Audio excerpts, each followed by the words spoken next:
Welcome to Shukla study point. आप सभी का स्वागत है आपके अपने YouTube channel Shukla study point में। मैं शिवम शुक्ला आप सभी दोस्तों का हार्दिक स्वागत करता हूं।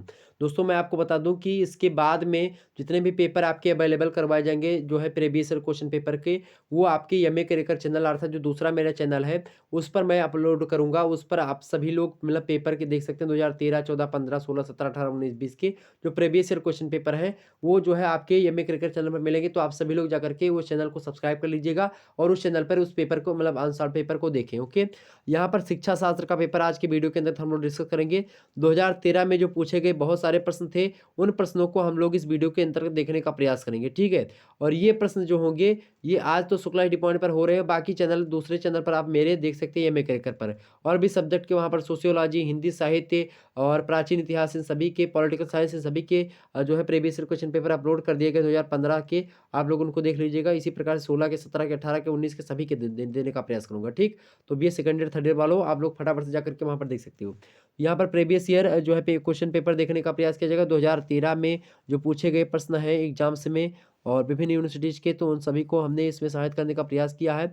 इसमें खास बात यह है कि बी ए तृतीय वर्ष का पेपर है, मतलब बी ए तृतीय वर्ष शिक्षा शास्त्र एजुकेशन, ठीक। और 2022 में इसके यहाँ से प्रश्न एग्जाम से में आ सकते हैं, तो इसीलिए हमने सोचा आपको बता दूं।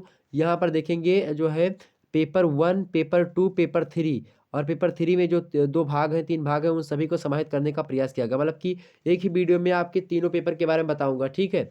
कैसे कैसे प्रश्न पूछे गए थे पेपर जो है 1 से, पेपर 2 से और पेपर 3 से।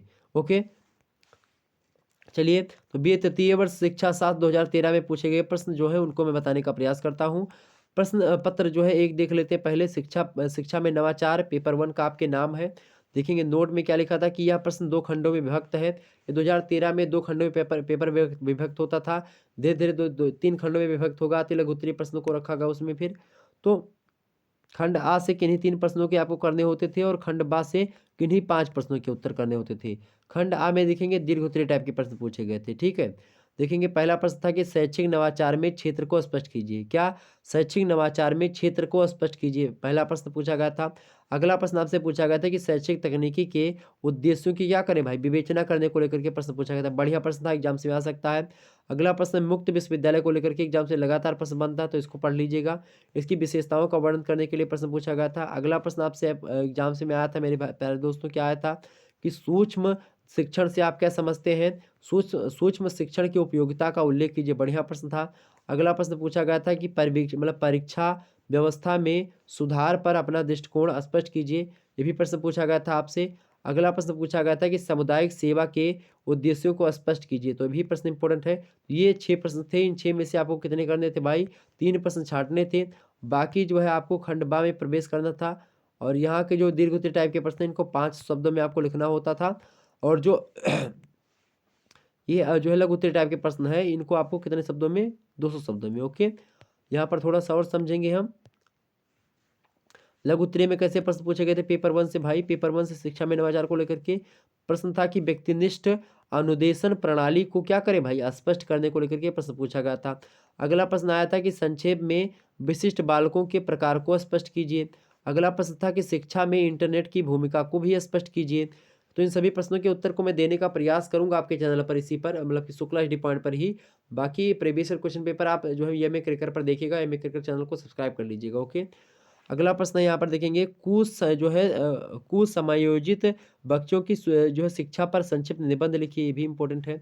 अगला प्रश्न है पत्राचार शिक्षा की समस्याओं की विवेचना कीजिए। यह भी बढ़िया प्रश्न पूछा गया था आपसे। अगला प्रश्न था कि प्रतिभाशाली बालकों की शिक्षा पर प्रकाश डालिए। अगला प्रश्न सेमेस्टर व्यवस्था की व्याख्या कीजिए। सेमेस्टर व्यवस्था जो आज ये प्रथम सेमेस्टर में लागू हुई है कि 6 महीने पर पेपर हो, ये व्यवस्था शिक्षा में नवाचार को लेकर के लागू करी गई थी। नवाचार मतलब कि शिक्षा में नवीनता आए, तो शिक्षा में नवीनता सेमेस्टर व्यवस्था भी उसी में आती है, तो इसीलिए सेमेस्टर व्यवस्था अब लागू हो गई है। ये प्रथम समय मतलब बीए जो फर्स्ट ईयर में जो इस बार छात्र छात्राएं प्रवेश के लिए हैं उनको जो है सेमेस्टर परीक्षा के तहत जो पेपर देना पड़ रहा है, ठीक। 14वां प्रश्न है यहाँ पर देखेंगे। 14 नंबर प्रश्न, दूरस्थ शिक्षा की आवश्यकता को स्पष्ट कीजिए। दूरस्थ माने होता है जैसे आप वहाँ पर अपने घर पर बैठ करके ये वीडियो देख रहे हो और मैं यहाँ से आपको इस वीडियो को पढ़ा रहा हूँ, तो ये आप क्या पढ़े, दूर से शिक्षा ग्रहण करो, तो ये दूर शिक्षा है। अगला है प्रश्न बैंक के महत्व को स्पष्ट कीजिए। ओके, तो ये तमाम सारी चीज़ें हैं। क्वेश्चन बैंक जो है, प्रश्न बैंक, ठीक। तो ये चीज़ें हो गई आपकी क्लियर। तो तो ये जो है पेपर में बस इतने प्रश्न पूछे गए थे, तो ये पेपर 1 से थे। ओके, अब पेपर 2 के प्रश्नों को हम देख लेते थोड़ा-सा। पेपर 2 के प्रश्न कौन से हैं भाई, इनको भी समझा दूँ आपको। पेपर 2 के प्रश्न को देखिए फटाफट से, पेपर 2 में कैसे प्रश्न पूछे गए थे। पेपर 2 का नाम आपके क्या है शिक्षा शास्त्र के? सतत शिक्षा अर्थात सस्टेनेबल जो है एजुकेशन। सतत शिक्षा आपके पेपर क्या भाई, सतत सतत शिक्षा आपके पेपर 2 का नाम है। नोट प्रश्न पत्र के 2 खंड हैं। खंड कोई 3 प्रश्न करने हैं, खंड बा से 5 प्रश्न करने हैं। खंड आ देख लेते हैं, दीर्घोत्तरी टाइप के प्रश्न पूछे गए थे। ठीक, यहाँ पर दिया किन्हीं 3 प्रश्नों के उत्तर विस्तार से दीजिए। प्रत्येक प्रश्न कितने अंक का है? 20 अंक का था तब। तो पहले था ये, अब जो है पैटर्न चेंज हो चुका है, तो आप लोग ध्यान रखिएगा। अब आप लोग नोट में लिखिएगा, मतलब नोट में जो लिखा होगा निर्देश में, उसी के अनुसार आप लोग चलेंगे। हालाँकि ये जो है पहले का पेपर है, इसीलिए यहाँ पर जो लिखा है उसको मैं पढ़ दे रहा हूँ। ओके। इसकी अगला प्रश्न है कि प्रश्न क्या था? इम्पोर्टेंट है, प्रश्न तो एग्ज़ाम्स में आ सकते हैं, इसीलिए प्रश्न जो है बीए में क्या होता है, खास करके जो प्रीवियस ईयर होते हैं, वहीं से सारे के सारे प्रश्न पूछे जाते हैं। ठीक है? प्रश्न है कि सतत शिक्षा की संकल्पना एवं क्षेत्र क्या है? वर्तमान संदर्भ में सतत शिक्षा की प्रासंगिकता की विवेचना कीजिए। अगला प्रश्न आपसे पूछा गया, अगला प्रश्न क्या पूछा गया था मेरे भैया? प्रश्न है आपके समक्ष यहाँ पर कि सामाजिक परिवर्तन को परिभाषित कीजिए।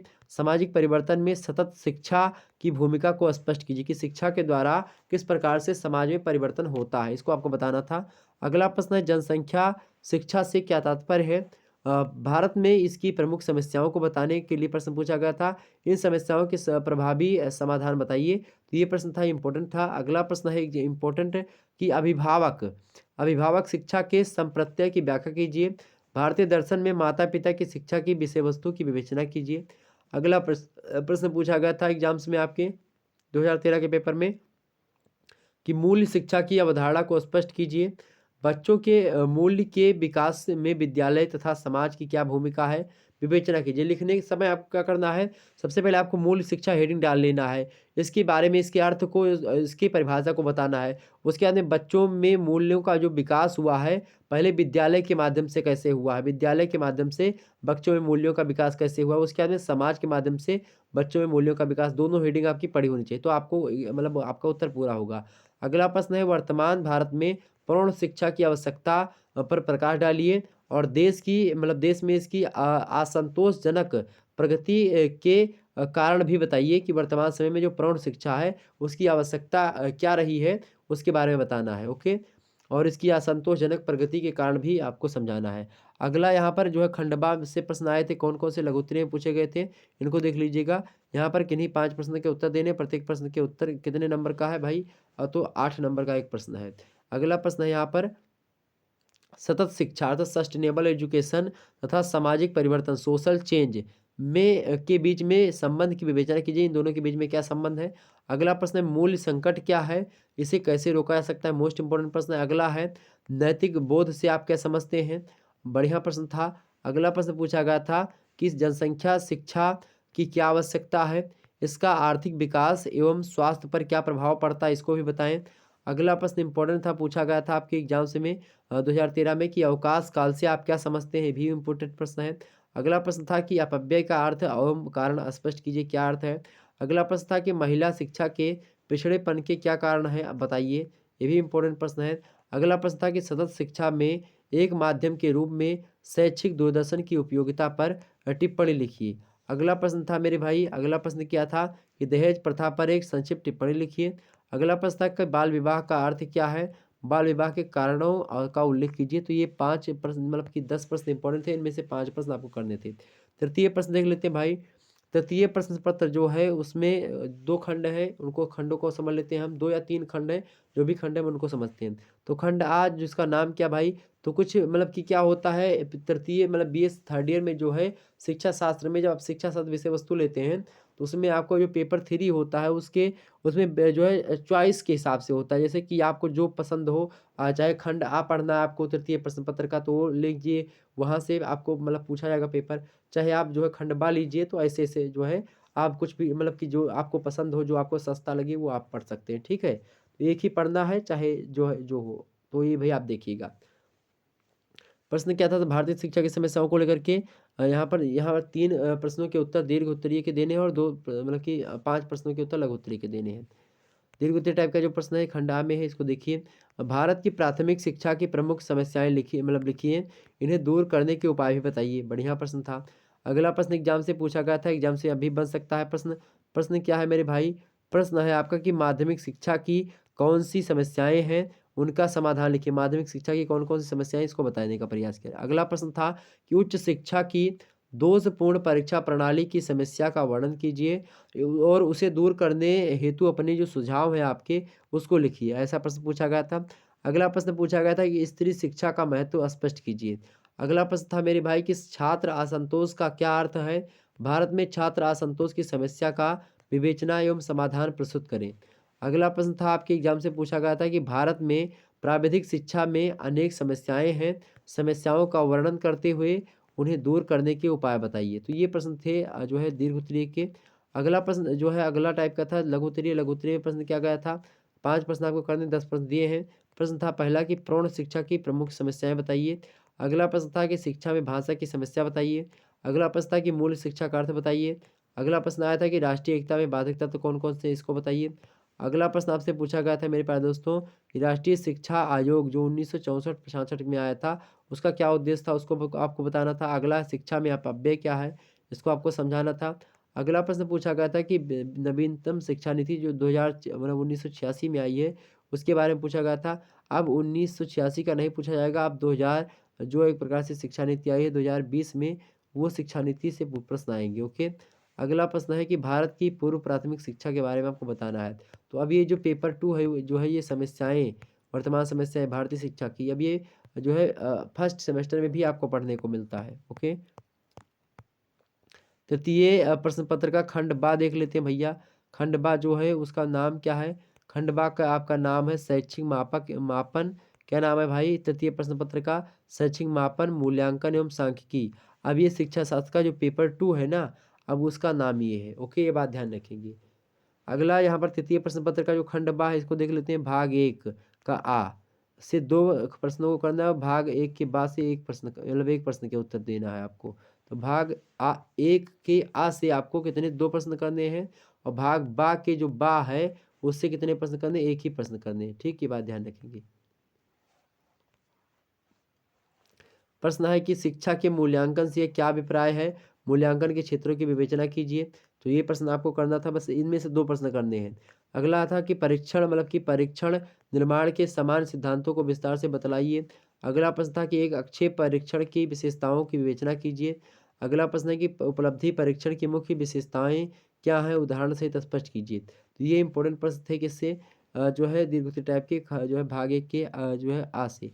अगला जो पेपर में था भाग का जो है 1 का जो बा था वो था, तो शैक्षिक सांख्यिकी क्या है? शिक्षा के क्षेत्र में सांख्यिकी की उपयोगिता बताइए एवं महत्व को स्पष्ट कीजिए। अगला प्रश्न है कि 8 वर्षों मतलब 8 बच्चों की ऊंचाई अर्थात हाइट तथा उनके भार अर्थात डब्लू वेट दिए हुए हैं, उनकी ऊंचाई तथा भार के बीच में जो सह संबंध है उसको स्पष्ट कीजिए। यहाँ पर देखेंगे, ये पूरा का पूरा चार्ट आपके समक्ष दिया हुआ है। यहाँ ऊंचाई सेंटीमीटर में दी है, यहाँ पर भार दिया हुआ है। इसको आप देख करके इसको आपको सेट करना है। अगला यहाँ पर भाग जो है सेकंड का आ, यहाँ पर भाग जो है सेकंड के आ से आपको 3 प्रश्नों के उत्तर देने हैं, और भाग सेकंड के बा से आपको 2 प्रश्नों के उत्तर देने हैं, अर्थात 5 प्रश्न आपको खंड जो भाग 2 से देने हैं। तो यहाँ से 2 प्रश्न, चाहे ये 2 कर दीजिए चाहे ये 2 कर दीजिए, और वहाँ से 1 प्रश्न। ठीक, सर यहाँ से 3 प्रश्न करने हो, वहाँ से 2 प्रश्न करने हैं अगले से। पहला कि बुद्धि से आपका क्या तात्पर्य है? व्यक्तिगत बुद्धि परीक्षण तथा समूह बुद्धि परीक्षण में भेदों की संख्या बताइए। तो ये इंपॉर्टेंट प्रश्न है, बहुत ही बढ़िया प्रश्न है। अगला प्रश्न था कि उदाहरण सहित क्रमिक पैमाना की मापन की व्याख्या कीजिए। ये भी बढ़िया प्रश्न था। अगला प्रश्न है मूल्यांकन में कंप्यूटर कैसे महत्वपूर्ण भूमिका निभा रहे हैं, व्याख्या कीजिए, विस्तार से बतलाइए। अगला प्रश्न था भाई, अगला प्रश्न क्या था कि निम्नलिखित पर संक्षिप्त टिप्पणियाँ लिखिए। पहला क्या प्रश्न, बैंक पर, दूसरा क्या सतत मूल्यांकन पर। ओके। अब भाग 2 का जो है खंडवा जो है उसके बारे में देख लेते हैं। यहाँ से 2 प्रश्न करने हैं। मापन में त्रुटि का प्रत्यय क्या है, ये प्रश्न था। अगला है सहसंबंध क्या है, सहसंबंध के प्रकारों की व्याख्या कीजिए। 2 समूहों में निम्नलिखित आंकड़ों की से टी मूल्य की मतलब मूल्य निकालिए। टी जो है आंकड़ों से क्या करिए, टी मूल्य निकालिए। कला कक्षा और विज्ञान कक्षा, ये चार्ट दिया गया था, इसको आप आसानी से कर सकते थे। हालाँकि इन सभी चार्ट को कैसे करना है, इन सभी को बताने का प्रयास आपको करूँगा, तो आप लोग परेशान मत होइएगा। तो ये था 2013 का पेपर, इसी प्रकार से 2014 में भी जो पूछे गए प्रश्न उसको बताऊँगा। हालाँकि जो पैटर्न है ये पैटर्न में बदलाव हो चुका है, तो पैटर्न ये नहीं होगा, पैटर्न दूसरा होगा, तो आप लोग परेशान मत होइएगा। बस यहाँ पर आप लोग अगर रिवीजन करना है आपको, तो आप इन इन प्रश्नों को हल करने का प्रयास करें अपने यहाँ पर बैठ कर के। अपने यहाँ पर कॉपी पेन लीजिए, उन प्रश्नों को हल करने का प्रयास करेंगे। जो व्यक्ति इन सभी जितने भी पेपर हैं, इन सभी को हल कर लेगा, वही व्यक्ति टॉप करेगा। ये बात मैं बता रहा हूँ, प्रीवियस ईयर से ही एग्ज़ाम से प्रश्न आएँगे। ये बात एकदम से फैक्ट टू फैक्ट बता रहा हूँ, तय है। ओके? ये बात ध्यान रखेंगे। तो चलिए फिर मिलते हैं नेक्स्ट वीडियो में, तब तक के लिए जय हिंद, जय भारत। आप सभी का बहुत-बहुत धन्यवाद हमारे साथ जुड़ने के लिए। इसी प्रकार से अपना प्यार दुलार बनाए रखिए। बहुत-बहुत धन्यवाद।